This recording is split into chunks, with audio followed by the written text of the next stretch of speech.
Good evening, everybody, and welcome to our next edition of In Conversation Live from the Royal Society of Medicine. My name's Roger Kirby, I'm the current president, and I'm very proud that tonight we've got a very famous doctor with us, Professor Dame Carol Black. Now, probably most of the clinicians listening and most of the people listening will have heard of Carol Black, but I bet you don't know all the amazing things that she's done.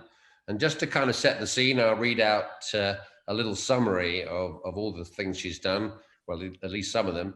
So Dame Carol chairs the boards of the Centre for Ageing Better and Think Ahead, the government's fast stream training programme for mental health social workers. She's an expert advisor on health and work to NHS England and Public Health England until August 2019, was principal of Newnham College, Cambridge for 7 years, she was just telling me.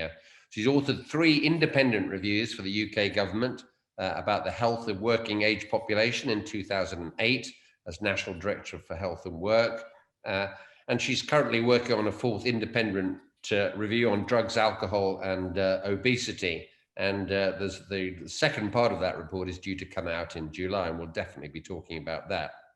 So amongst all the other things she's done in her career, she's been past president of the Royal College of Physicians, the second ever woman to do that job. She was chairman of the British Lung Foundation and past chair of the Nuffield Trust for Health Policy. At the centre at the Royal Free, she set up a internationally renowned research and treatment centre for scleroderma. We'll be talking about that. And on top of that, she's been a trustee of the National Portrait Gallery. So welcome, Carol. We've had a nice little chat before you came online. Let's go right back to the beginning, and before we talk about all those amazing things you've done, let's talk a little bit about your upbringing in Leicestershire, because it kind of sets the scene for our conversation. Well, I was born in a village in Leicestershire. My parents were elderly parents, Roger. They were in their mid-40s, came from large families, 10 on one side and 12 on the other. I was their only child, and the family I was born in usually worked in the factories. If you were lucky, you might work in a warehouse, or indeed you might work in a shop if you were very, very lucky. But the tradition was that you grew up in your village, you lived in your village, you married in your village, and you died in your village. And I suppose that's what was expected of me. And I mean, that background and sort of fighting your way through to university, I get, were your parents encouraging in terms of getting you to read books and study hard? And you went to a grammar school, I think, didn't you? The local grammar school? I went to the local, one of the local grammar schools, the Dixie Grammar School. Right. There was one book in the house I was born in, that was the Bible. Right. So I didn't have a history or a background of study or reading. I used to do my homework in front of the fire in the room where, you know, we lived. We had a very small house. They were very proud that I'd passed the 11 plus and had gone to a grammar school, but they'd expected I would leave grammar school, I think at the age of 16, and just come back and work in the village. That was changed by the headmaster of my school, a wonderful man called William Gosling.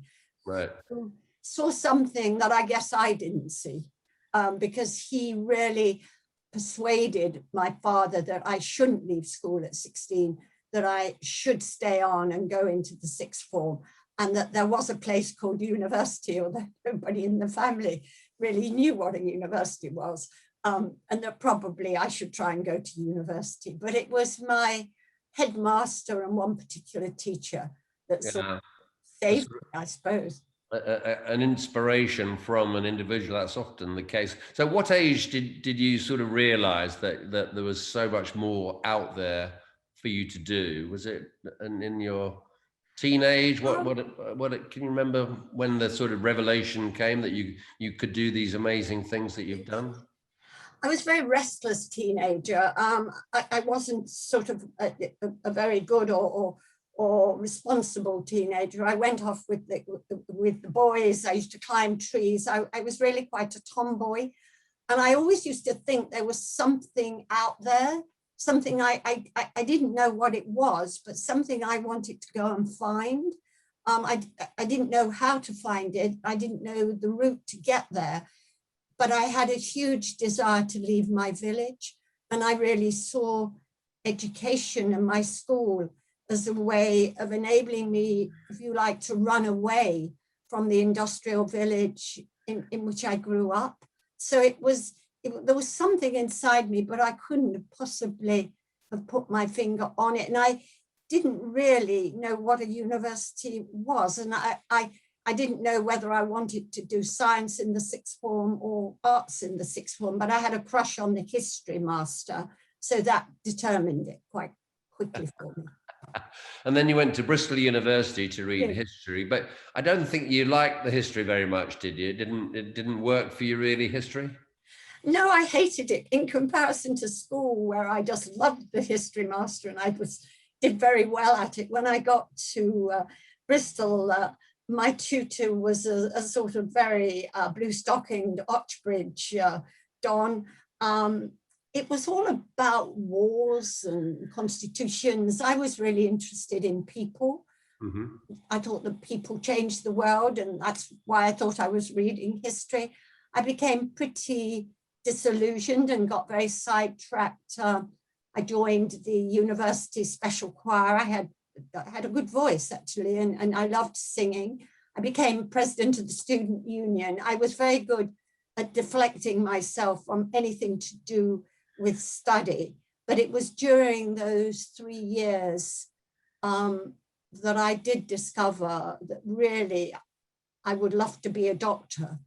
And of course, I was in such a bad place. I had no A-levels that were relevant. I had gone down the wrong track. And being the only person in my family who'd ever gone to university, I sort of felt I had to complete the degree. Mm-hmm. I applied for a place in medical social work because I didn't have the confidence to think anybody would give me a place on first MB, because you could get into medical school at that time by that 1 year concentrated science course, which really put the physics, the chemistry, and the biology into 1 year. So I was very good at avoiding things at that time. I avoided what was going to have to happen. I was going to have to face myself, and I was going to have to go back and do the science and try to get into medical school. And so tell us how you manage that, because I mean, that's a second degree is a second load of expense, although I think probably in those days were the councils prepared to give you grants for that second degree, or did you have to earn the money yourself? I, in fact, earned the money myself, because if you think about it, Leicestershire, which was my local council, county council, had paid for my first degree. They paid for the diploma, which I have in medical social work. They did interview me, and they said quite bluntly to me, look, we have people who've had no chance of one degree, and here you are wanting to do a third degree, really.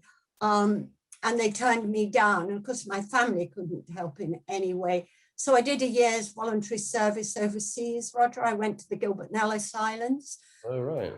I taught for a year. I earned a salary. Bristol had given me a place on first MB. I had to turn it down. I burst into tears when I had to do that. Turned it down. I went off around the world. And then I sent a telegram from the Gilbert and Ellice Islands to Bristol to say, I can save enough money for 1 year to pay my tuition and to cover my expenses. Will you take me back? Let me do the first year, because if I don't get first MB, you're not going to let me do the medical course. They were fantastic. They took me back in. I had saved enough money for 1 year. I got through first MB, and then I worked in my vacations I paid my way through medical school until the final year, when my Dean of Medicine wrote to the council, said she can't do finals, I'm working, you're going to have to support her. So they paid my final year. Right. And then you did your house jobs in Bristol, did you? Your first house jobs? I did, for a fantastic, my medicine house job was for the Professor of Medicine, Alan Reed, and my surgical house jobs were gastroenterology, well, gastric surgery. Mm-hmm. I guess in the Bristol Royal Infirmary in those days. It was, yeah. Yeah. And you were telling me before that the reason that you became a world expert on scleroderma, and we'll talk a little bit about that in a minute, was because you actually saw a young lady come in with that condition, and that was what triggered your interest. Tell us about that situation. Yes, it was. I was on take, and this 26-year-old woman came in the middle of the night in kidney failure. She had scleroderma, diffuse systemic sclerosis. Her skin was just like leather. I'd never seen the disease. She had a blood pressure that was sky high. The registrar and I tried all night to get the blood pressure under control. Well, of course, you can't control it with the normal blood pressure medication. And the next morning it was Alan Reed's ward round. And for me, he was God. I mean, he was such a wonderful teacher, such a wonderful professor of medicine. And I said to him, look, what do we do? We're failing, and I've never seen this condition, and I don't know how to treat it. And he said to me, well, none of us do, Carol, she'll be dead in 3 weeks. And dead she was. And I couldn't believe that there was a disease for which you could do nothing. He said to me, it's one of the most complex and difficult diseases you will ever have to treat. And if it's in the worst form, which this young woman's was, you will not be able to do anything other than palliative and supportive care. And I thought at that point, well, I would really, I'd love to do something about this. It stuck in the back of my mind. And when I then had the opportunity to do a research degree, I opted to look at fibroblasts in scleroderma. So I guess my route to hoping that one day I would be able to do something was started then. And it helped define my choice of specialty, because I chose rheumatology. Of course, it was one of the specialties which looks after scleroderma. My professor said to me, you know, Carol, you have to choose a specialty which isn't full, because you're 8 years older than everyone else. And at that time, if you remember, Roger, that you know, consultant jobs got full and you had to wait for somebody to retire or die. They weren't increasing the numbers. And so he made it quite clear to me that as I was older than everyone else, I better get on and choose a specialty where, if I wanted to get up the ranks, then choose one which wasn't full at the top. So rheumatology did two things for me. It wasn't full at the top, and it encompassed scleroderma. Well, before we leave Bristol, there's a question coming. And first of all, Dr. Addy, who always sends in a question. He's one of our most faithful viewers of this. But Malcolm Riddler, well, Dr. Addy says you're an exemplary medical role model, so that's a good start to our talk.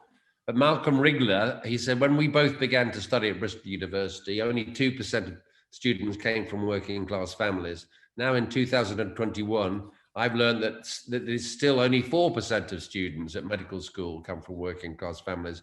What can be done to improve matters? And I guess the same question really is at Newnham. You know, how do we sort of break down the class divide in terms of academics and universities? Carol, any thoughts on that? Yeah, I do have some thoughts on that, because it was one of my passions at Newnham, was how could I make this place, a place I never had the privilege of going to. I never went, obviously, to Cambridge or to Oxford. How could I make that available to women wherever they came from? I did several things that I think helped that. One of the first things was to get support for school prizes. and so that we could actually get to schools. We had prizes in different subjects, and young people wrote essays on those prizes. And I always tried very hard to make sure the schools that we really wanted to attract, to think of us as possible places for some of their very best students, that their students would apply for those prizes. I founded the Rosalind Franklin Easter Conference, and it is a conference for young women from the state schools. And we asked, we could take about 100 young women, and we went out to state schools and said, send us someone who you think wouldn't think of us, but you think is capable of coming to a place like Cambridge. And we had them with us for two to three days, and you could just see the transformation in the way they thought about themselves, the way they viewed this place, this college, and you could see that they could think that this might be for them. And I spent a lot of time, I always accepted the invitations from state schools to go and speak. I made a great effort to go out, because after all, I was from that background. I could talk quite genuinely about what it was like not to be able to have a new pair of shoes, not to have the right school uniform, that the headmaster, in fact, bought my school uniform for some time.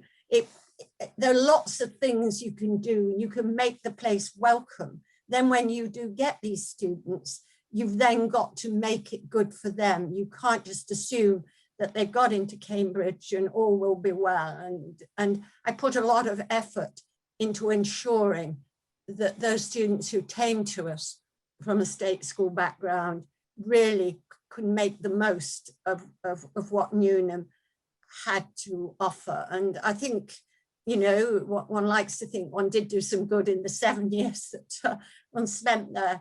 And for me, that was one of the most important things.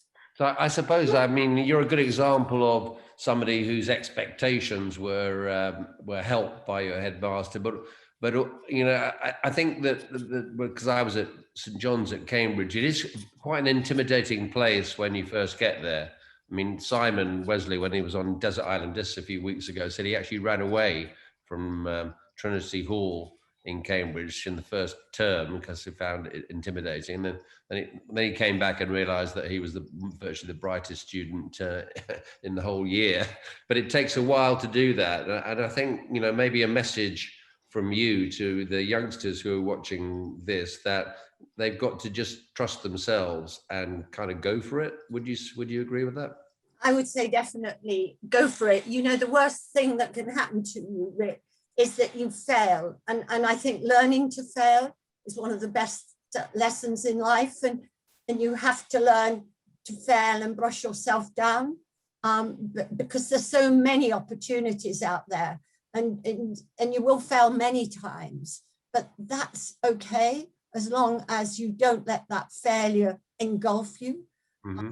And I've failed at lots of things. I've cried after interviews, etc. But you just have to keep thinking that there's lots of things to do and lots of opportunities, and some of them will turn out to be right for you. Mm-hmm. And I suppose the rejection that you get when you don't get a job is not necessarily that the fact that you're not good enough for the job, but you just your face doesn't fit for that particular role. And sometimes it's difficult to get to understand that. Yes, or, obviously as I've got older and have had a more portfolio career, you apply for positions on boards. And of course you have to remember that what is being looked for, you may not be the fit for that one space that is on the board. There may be somebody else who just fits in better than you. It's not that you aren't any good. It's just that your particular qualities and your particular talents aren't the best fit for what the board, for example, is looking for. But there'll be another board and you will fit that one.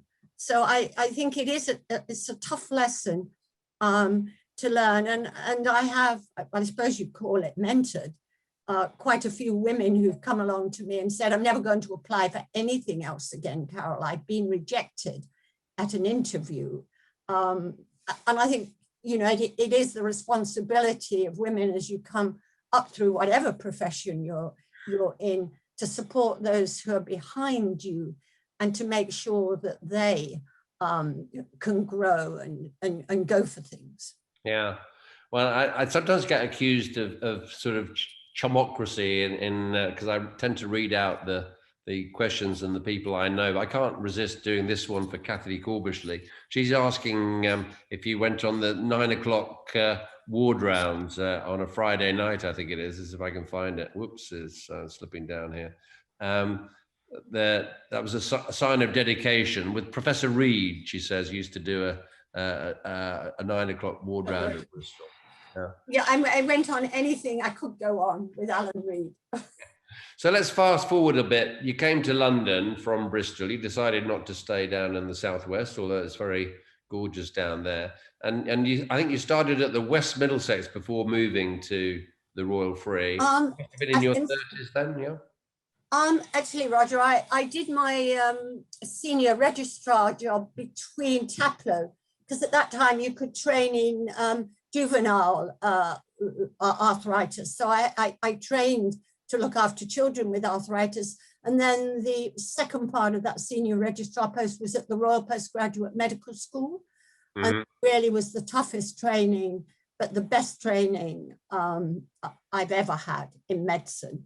And then from there, I went to the West Middlesex and then on to the Royal Free. So the Royal Free is, of course, famously was set up as a women's hospital, but now it's both sexes. But it is a special place, isn't it? Built on in a very nice part of London.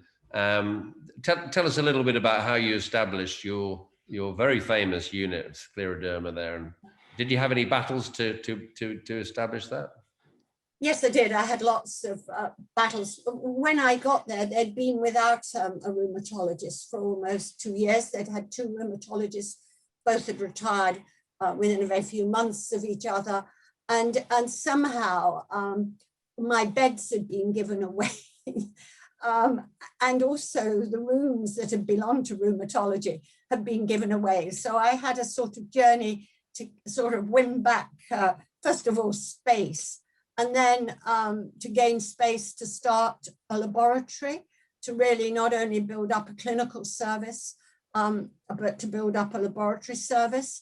And I felt, although I had done some research, I had done just 2 years and had an MD, I hadn't done a PhD. I felt that what I needed to do was to secure some very good scientists to work with us, and then make sure that the young people that I secured as young registrars, if they wanted, had the opportunity to do PhDs. So it took quite a time. I had to raise money. I had to persuade people that this could happen, but it took a long while to get the grants. I remember my first big grant was a Wellcome grant, and then the Arthritis and Rheumatism Council, as it was then, supported my unit with program grants for, I think it must have been 15 years, which enabled us to build the centre. And I wanted to build the centre for scleroderma and related conditions. And so I think it was very fortunate that I was able to do that. Yeah, and I think a lot of people, well, some people at least watching this, won't know that much about scleroderma because it's so rare. It's a connective tissue disorder. Rheumatologists look after it. But I mean, have we made progress since you looked after that 26-year-old girl back in Bristol as a student, as a houseman? Yeah, thank goodness we have. I mean, when I got interested in it, it was really a complex, difficult disease for which we had no treatments. I mean, there was nothing. And to start with, you had to borrow from other specialties. So often you looked at specialties that had an immunological base to see whether you could borrow their drugs to try them out. But today, for example, renal scleroderma is not the killer it was. We know through the antibody profile that you see in scleroderma, and I describe scleroderma as a disease in its worst that turns you to leather because you just become like a really stiff man. And of course, it makes your internal organs stiff. So it's a disease of the fibroblast losing their normal regulation, but also a disease which damages your blood vessel and is probably kicked off as an autoimmune disease, although we're not 100% sure of that. But gradually over the years, we not only learned to recognize who might get renal scleroderma, but some of the drugs that would enable us to control the blood pressure. And indeed, the renal departments have started to transplant renal scleroderma patients, which they never would have done. In the early days, I lost patients who died of renal disease. And the other complication, which is a dreadful complication, is pulmonary hypertension. And we've made fantastic progress there. So, and the people who run my centre now, Chris Denton and David Abrahams, are just fantastic individuals. It's always important to appoint people who are better than you are. Mm-hmm. And then just moving on a little bit, you made the decision to become medical director at the Royal Free. I mean, that's quite a brave decision too, because then you have to herd a whole bunch of doctors who outside your specialty, and particularly the surgeons can be quite difficult to herd, I think. Yes, in fact, when you say I decided, in fact, I still remember the day when the chief executive came down to my office and said to me, Carol, you've been very good at setting things up and running things and getting things to work.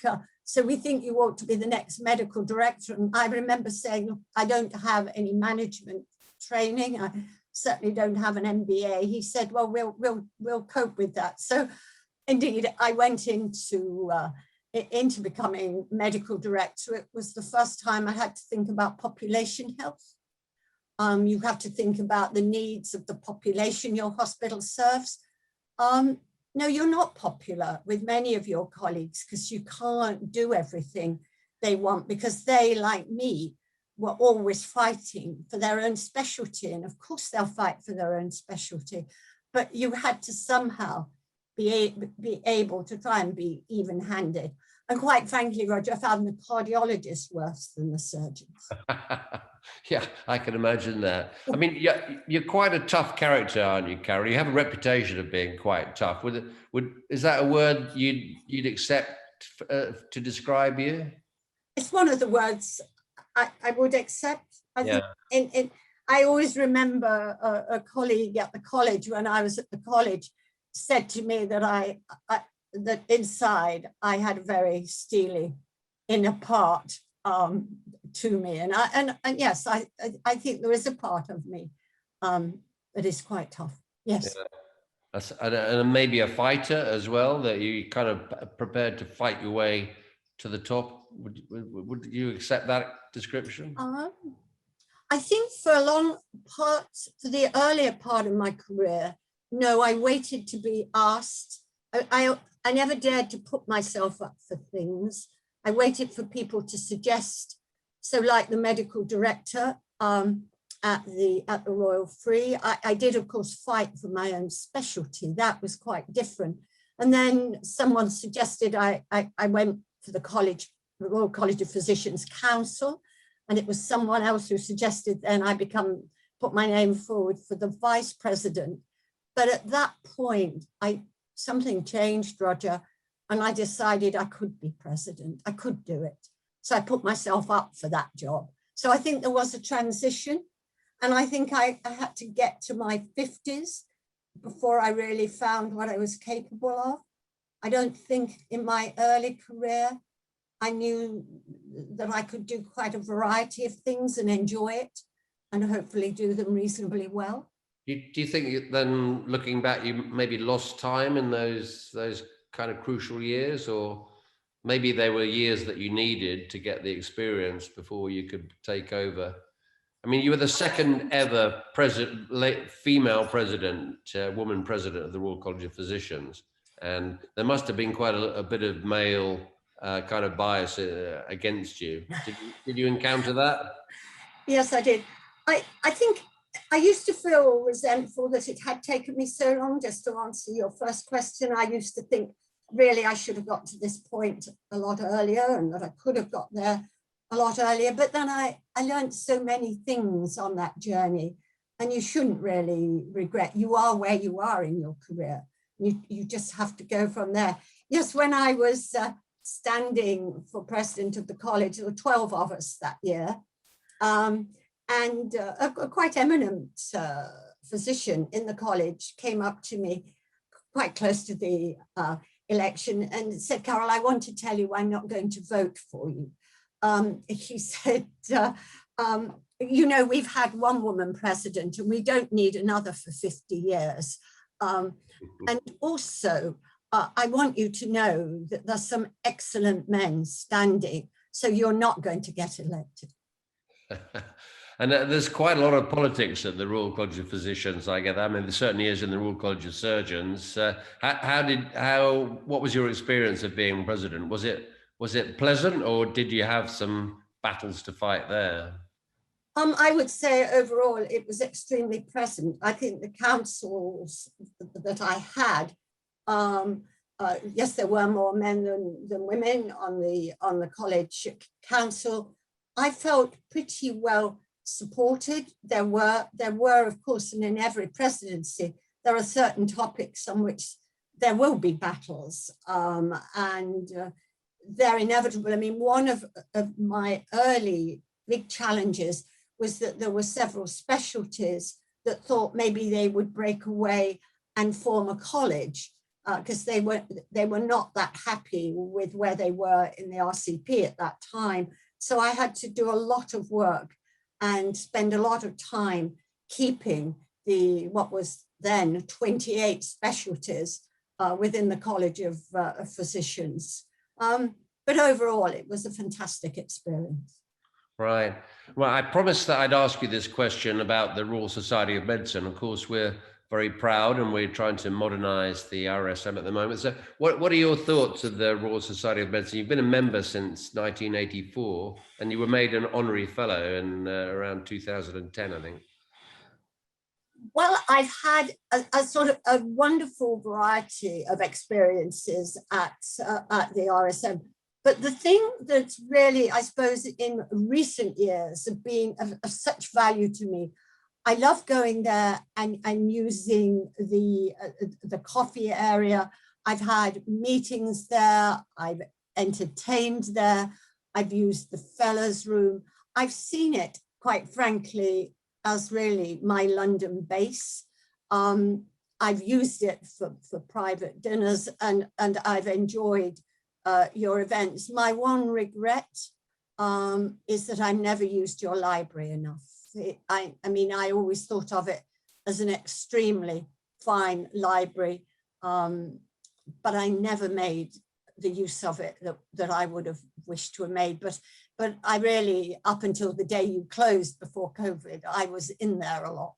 Oh, well, we'll see you back there again. We are actually open again now, depending on what happens in the next few weeks. But so people watching, do come and join us back in the refectory, and the library will be open again soon. And hopefully when this pandemic comes to an end, then things will get back to normal. Well, let's talk a little bit about these government reviews that you've headed up. Carol, one in 2008 on well-being at work and sickness absence and so on. And then more recently, the one on drugs misuse, which is I think is going to be terribly influential. So, I mean, that is just a giant amount of work. Just reading them through, which I've been doing today, is quite a lot of work, but actually writing them and putting together the team to construct them. So, I mean, what got you into that? And just tell us a little bit what's the process in putting together an important government report? Well, the first review, as you rightly say, was about keeping people in work and making sure they were well in work. I was at that time National Director for Health and Work. So it was my first two reviews happened during that period. So it was sort of part of the job. and the topic areas were chosen really with DWP. They were areas they wanted investigated, and I was very interested in the whole area of health, work and well-being, so was very content to do them. What happens if you're going to do an independent review? A team is put together to support you. That team is a team of civil servants, and for the time you're doing the review, they, if you like, belong to you.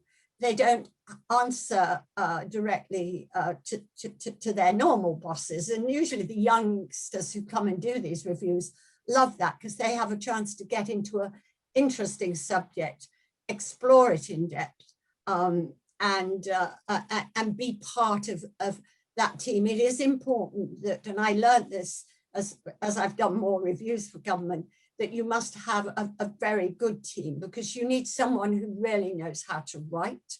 You need really good analytical power in that team. You need people who are able to do some initial research and find out the areas you need to go and explore. And then, of course, you need the very practical things of people who'll arrange your visits, because with each of these reviews, there's been a lot of footwork out at the moment. I mean, with the drugs review, before part one was done, before COVID happened, so we were going to prisons, we were going to treatment centres, we were looking at local charities, etc., etc. We were out there a lot, but it is a very satisfying thing to do. It is really important that you based your recommendations in evidence, because what happens is when you've written the review, of course, those civil servants go back to being civil servants and into their old jobs, and you are left alone, quite rightly, to defend every word you have written. Right. So you have to be sure that what you have written is really what you have found the evidence for, and you could support, especially on the Today programme. Yeah, that's quite challenging too. That's quite scary. Before we leave your first review in 2008, there's one question from Rosemary Brooke Arbiter. Thank you, Rosemary. She says, Carol, what's your view on the use of mental health to describe a spectrum of issues from feeling down to more acute conditions? I mean, there seems to be, you know, almost an epidemic of mental health disorders. Is that the right word to describe these problems that people come across at work? Well, I think if you consider this within the workplace, then I would say the most common problems are symptoms. So what you see most commonly is that employees have symptoms of anxiety. This is not a medically defined condition. They show signs of stress. They may, of course, show signs of depression, and you could say that is more clearly and easily defined in mental health terms. But these are what I would call symptoms. And when you start to explore why people are showing poor mental health, there's a whole variety of reasons. And one of the most common is indeed the poor line manager, the culture at work, the organization of the workplace. People may have financial worries. They maybe have particular carers' responsibilities. There's a whole host of reasons why people demonstrate poor mental health and well-being in the workplace. I wouldn't like those all lumped together into the same sorts of categories as when we think of the much smaller percentage of people who in the workplace will have a well-defined, enduring mental illness, such as schizophrenia or manic depressive psychosis. And I became very aware in the work I've done that if you support people with either of those types of disorders, you can usually really be very helpful.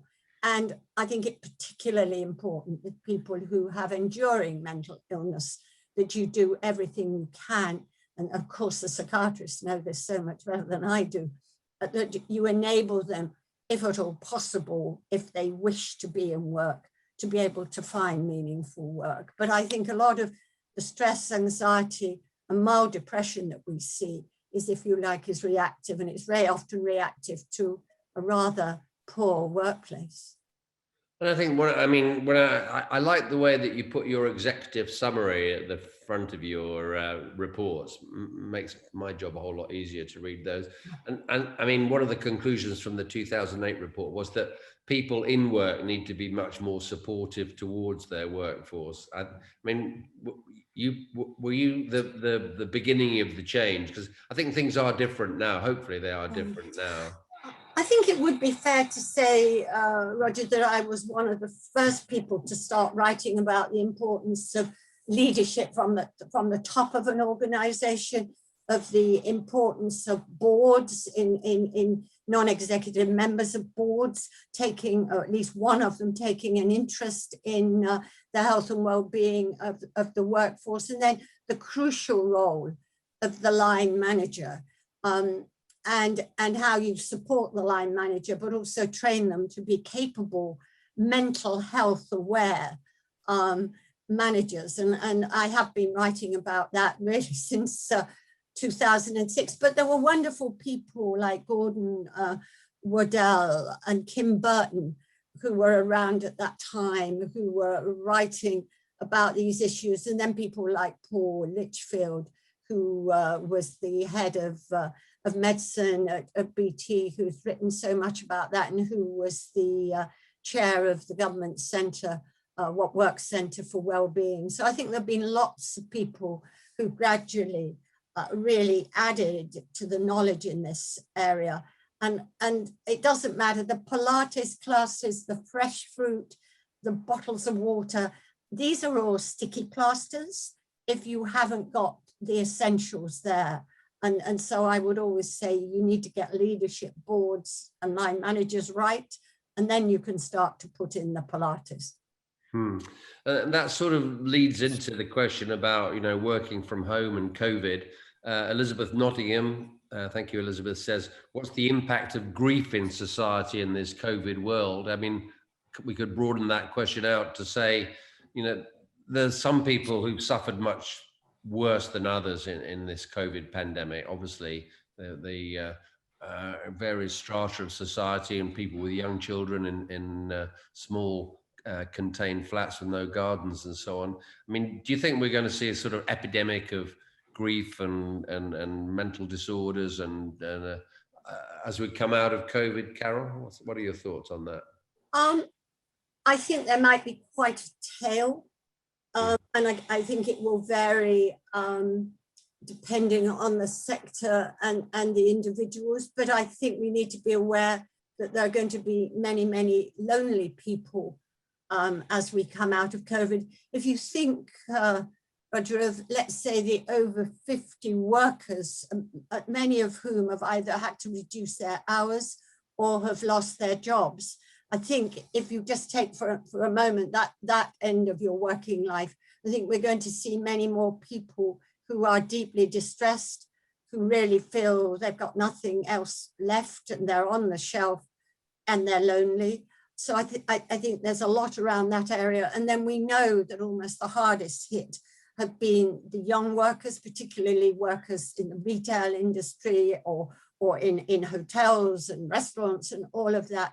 And that generation where they've lost their jobs, and how we're going to ensure that their mental health is supported as we go forward. So I think there'll be various tales, and I think it'll depend on the group that you're looking at. But I think this idea that it's all going to be okay even when we're fully opened up, I think people and many of one's own friends, you can see and feel the scars that are there or the effects. So I think being kind to each other and thinking really that this may take quite some time is going to be important. But I do think there will be many, many unhappy and rather lonely people.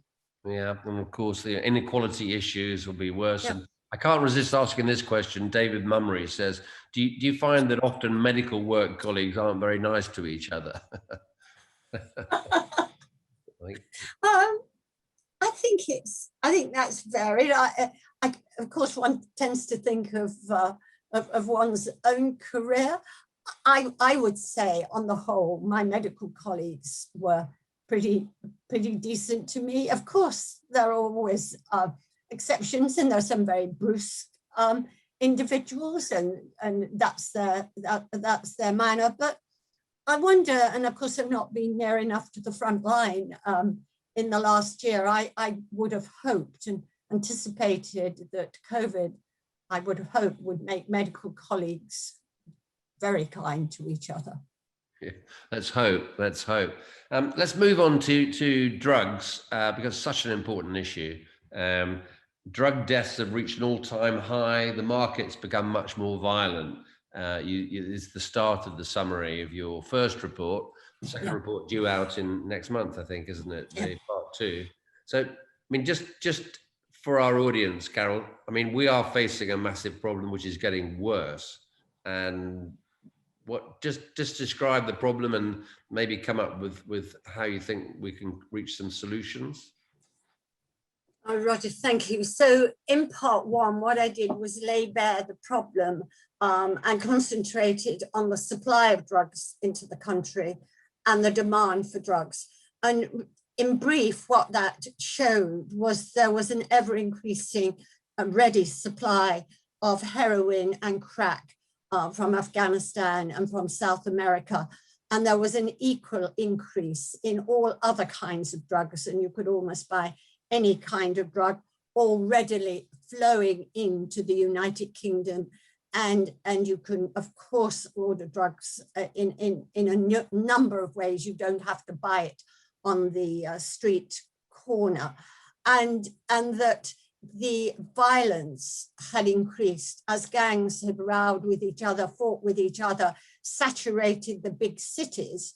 And then, as you know, county lines is a communication set of lines that have gone out to all our towns on the coast and taken their violence with them.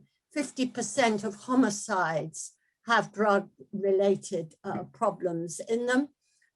Serious crime is driven in part by drugs.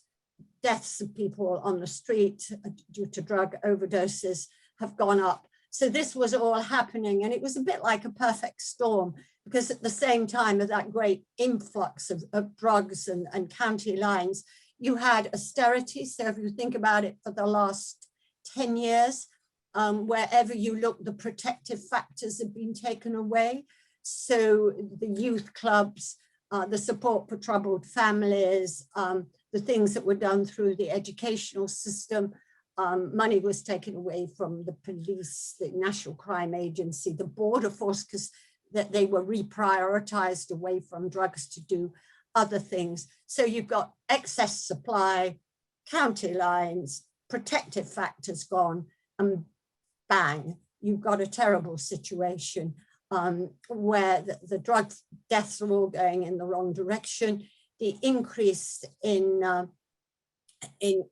powder cocaine is in the 18 to 24-year-olds, and then the next age group is the age group younger than that, the 15 to 19. So we were seeing a terrible reversal of what had been a good decrease in young people taking dangerous drugs to an increase in young people taking dangerous drugs, and then a terrible decrease in the available treatment and recovery system. So I sort of laid that bare in part 1.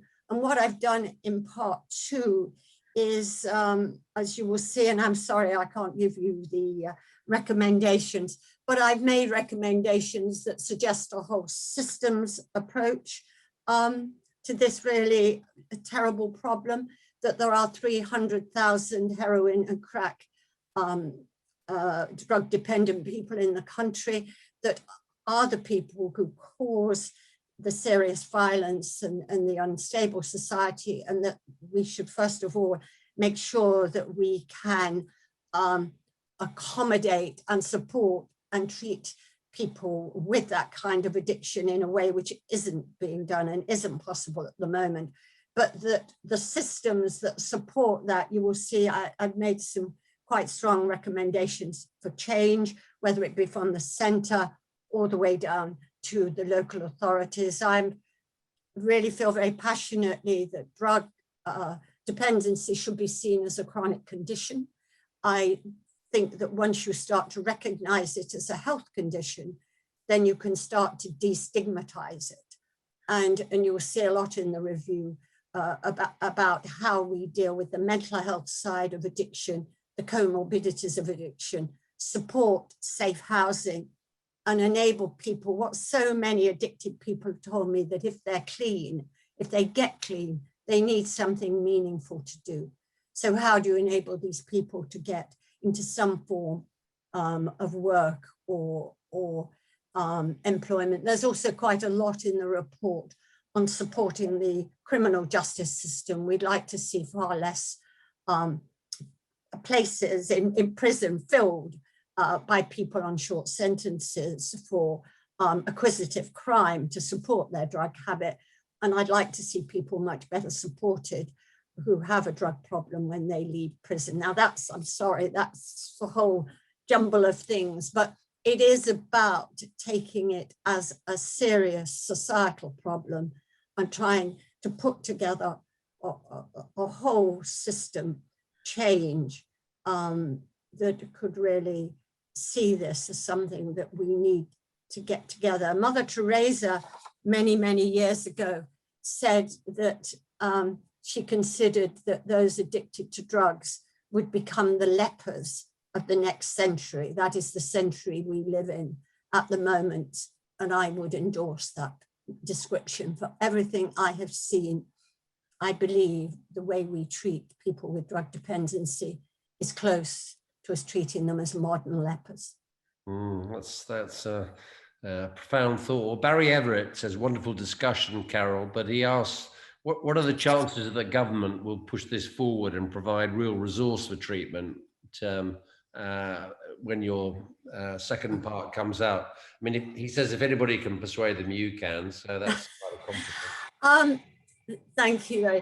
What I can say is that the work over the last few months has been done in very, very close collaboration with 6 departments of state, and that we have had a grouping so that it's not one department seeing this as an important problem. And I believe there will be, after the review, a real concerted effort to see this as a cross-government problem, and that several departments of state want to see things happen. I have to say that Number 10 has been deeply engaged in this discussion. That, of course, doesn't mean the Treasury, which is the place that you've got to persuade, will be persuaded.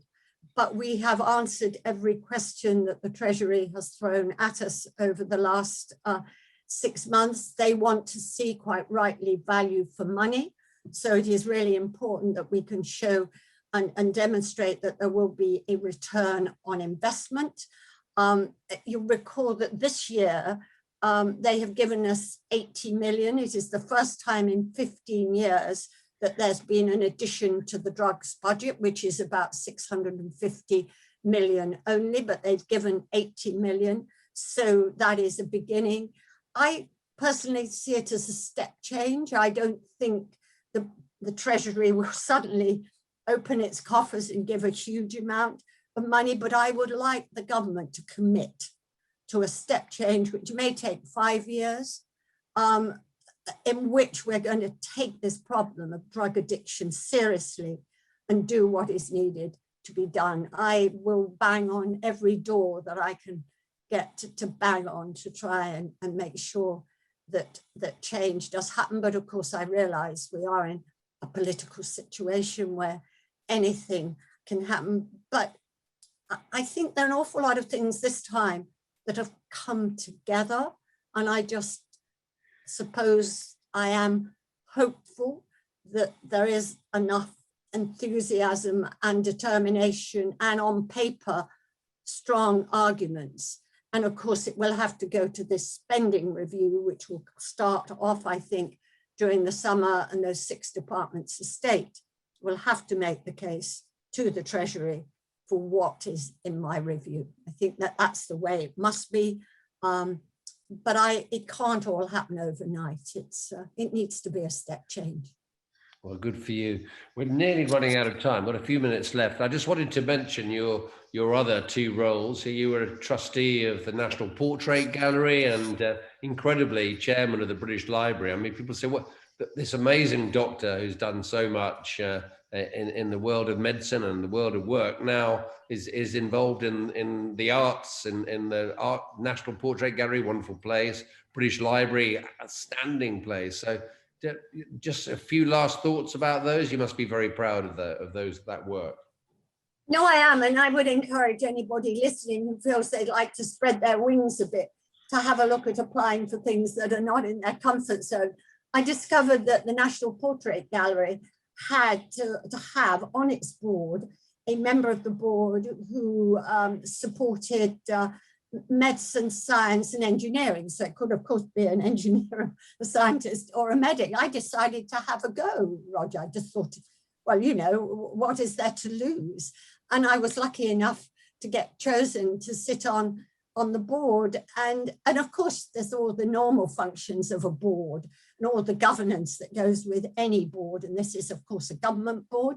But I learned so much, and I had such a wonderful time. And you were taken into the conservation studios, and it just gave me a world that I could never have known about before. And I just begun to collect in a very, very small and tiny way some paintings. So that was wonderful. The British Library is just a sheer joy. I come from a house, as I say, that had 1 book, the Bible, and now I'm surrounded by this fantastic number of books. But the library is not a sort of place just for scholars to go to. I really want to make the point that it is a place for living knowledge. It's really keen for people to share in that knowledge. It's keen for the public to think it is for them as well. I mean, the number, I just wanted, and I will put my specs on and I will give you the exact figures, but I just wanted you to know, for example, that during COVID, we have been, you know, collecting a huge amount of contemporary material, newspapers, oral histories, radio broadcasts. That's the sort of thing that the library is there to do, to collect and then share knowledge and make it available. Throughout the COVID, we've served 14,000 requests for material from the NHS. So we're a living place. I don't want you to think it's a place of musty books. It most certainly is not. And we have a business centre within the library, and that business centre supports young people who want to start a business, entrepreneurs who are not quite sure how to go about it and all the legalities and the patents. And I just would encourage you, now that we're getting open, to go and see it. There's some wonderful exhibitions coming up, one on Beethoven and an especially wonderful one, which is on the letters between Queen Elizabeth I and Mary, Queen of Scots. So there's some of the lovely things that happen in the library, and I'm just very blessed to be its chair. Well, last question, Carol. Of all the things you've done, is there anything that stands out that you're most proud of, that you think has made the most difference? Pretty tricky. That is a tricky question, Roger. And of course, I think at each bit of my life and each job I've done, I could find something in it. But I suppose for me, the change in life expectancy and the change in quality of life for patients with scleroderma is the thing that I hold on to as most dear. I'm still in very good contact with my old centre, and that I do think is something to see that change from what is the most terrible disease, I think would still be for me the most important thing.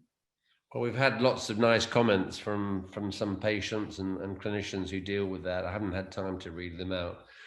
Don't go away, Jenny. I've got a few announcements to make. We are proud that tomorrow, Simon Wesley is interviewing Jenny Harris, who now is the Chief Executive of the UK Health Security Agency, where I think that used to be Public Health England before Matt Hancock changed everything around. And she's former Deputy Chief Medical Officer, of course. So Jenny Harris is on tomorrow, on Thursday. Next week, this time, we've got David Knott, the war doctor, being interviewed by Henrietta, our wonderful Henrietta. And I just wanted to mention that on the 10th of July, Simon Wesley's persuaded Simon Stevens to come and do an In Conversation with him. That's going to be on Monday, the 10th of July. We're having to switch the day from Wednesday to Monday to fit in with Simon Stevens. But I think to hear his thoughts on running the NHS for the last more than 5 years, especially during COVID, will be absolutely fascinating. So put that in your diaries. We're also running a series. I meant to talk to Carol about climate change, a big issue for our children, our grandchildren, great-grandchildren, of course. We're running a series on climate change, and the next one is about how the NHS could go more green, because I think our carbon footprint in the NHS is pretty enormous and probably could be improved. So please log into that, and please remember, people get fed up with me asking this, but you know, the RSM's taken a £4.5 million hit because we've had to close our building. I'm sure the Royal College of Physicians and other colleges and clubs in London, etc., will have done the same. But if you enjoyed this webinar, and I can't believe anybody hasn't, listening to Carol's extraordinary career, if you've enjoyed the meeting, please do make a donation, which we'll use to keep going with more conversations like this with lovely people like Carol, and to keep the RSM going for, we've been in existence for over 200 years. We've got to make sure that we're in existence for at least the next 200 years, and support from you would really help us. So Carol, it's been absolute joy to speak to you. I mean, some people are difficult to interview. You are just so easy and so nice, and I just am in awe of your achievements, and I'm sure our audience will be too. So have a wonderful evening, and thank you so much. Thank you. Goodbye. Bye-bye.